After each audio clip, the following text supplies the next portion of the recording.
जरा सोचिए, क्या ऐसा हो सकता है कि जो लोग हमारे लिए कानून बनाते हैं वो खुद कानून से ऊपर हों? सुनने में अजीब लगता है ना, पर एक वक्त था जब ऐसा ही एक सवाल हमारे लोकतंत्र के सामने खड़ा था, और इसका जवाब हमें मिला लिली थॉमस बनाम भारत संघ के एक लैंडमार्क केस में। ये वो केस था जिसने हमारी राजनीति का चेहरा हमेशा हमेशा के लिए बदल दिया। तो सवाल बहुत ही सीधा और सच कहूं तो चौंकाने वाला है। क्या कोई ऐसा व्यक्ति जिसे कोर्ट ने बाकायदा दोषी करार दे दिया हो, वो हमारे लिए, इस देश के लिए कानून बना सकता है? क्या वो एक एमपी या एमएलए की कुर्सी पर बैठा रह सकता है? यही यही वो एक सवाल है जो इस पूरे केस की जड़ में है। और देखिए, यकीन करना शायद थोड़ा मुश्किल हो, लेकिन साल 2013 से पहले तक इस सवाल का जवाब था हाँ।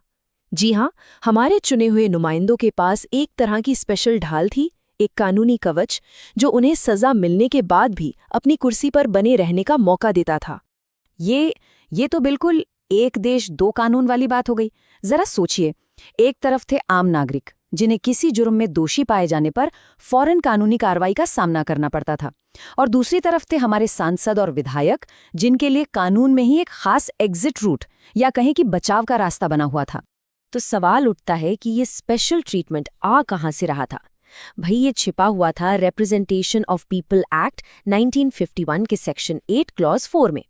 ये सेक्शन एक तरह का सेफ्टी नेट था, एक सुरक्षा कवच। ये दोषी नेताओं को अपनी सीट बचाने के लिए पूरे 3 महीने का वक्त देता था। मतलब बस एक अपील फाइल कर दो और आप आराम से अपनी कुर्सी पर बने रहो, फैसला चाहे कुछ भी आया हो। लेकिन जैसा कि होता है, हर सिस्टम को कोई ना कोई चैलेंज करने वाला आ ही जाता है। तो इस स्पेशल व्यवस्था को भी चुनौती दी गई, और ये लड़ाई सिर्फ एक कानून के एक छोटे से सेक्शन को बदलने की नहीं थी।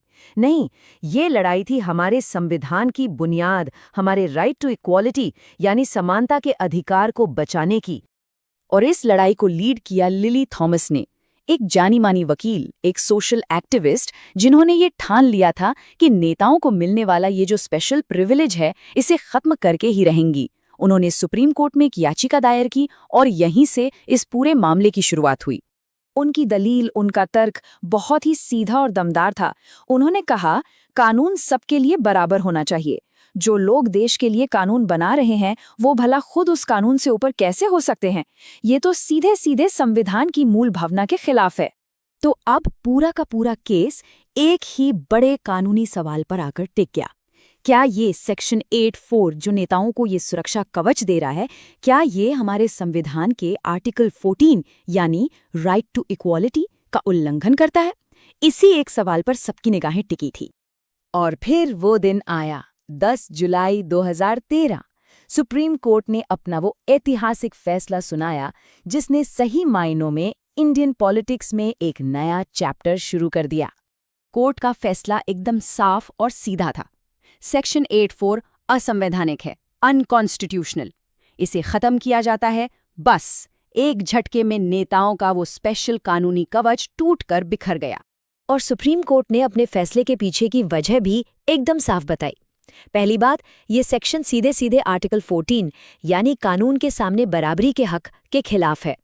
दूसरी बात, पार्लियामेंट को अयोग्यता तय करने का अधिकार तो है, लेकिन किसी को स्पेशल छूट देने का नहीं। मतलब एमपी और एमएलए को कानून से कोई खास प्रोटेक्शन नहीं मिल सकता। फैसला बिल्कुल क्लियर था। कन्विक्शन होते ही डिस्क्वालिफिकेशन भी तुरंत होगा, कोई 3 महीने का वेटिंग पीरियड नहीं। तो इस पूरे फैसले का निचोड़ क्या निकला? मतलब एकदम सीधा है। जिस पल, जिस मिनट कोई एमपी या एमएलए किसी क्रिमिनल केस में दोषी करार दिया गया, उसी पल उसकी सदस्यता भी खत्म, खल्लास। अब वो अपील करे या न करे, इससे कोई फर्क नहीं पड़ेगा।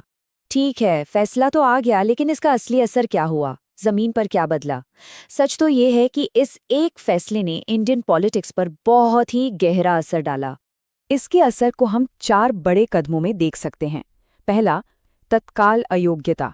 फैसले के आते ही कई दोषी एमपीज और एमएलएस को फौरन अपनी सीटें गंवानी पड़ीं। दूसरा, अपराधीकरण पर चोट।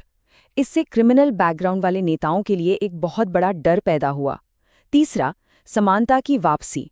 ये बात फिर से साबित हो गई कि कानून की नज़र में नेता और आम नागरिक सब बराबर हैं।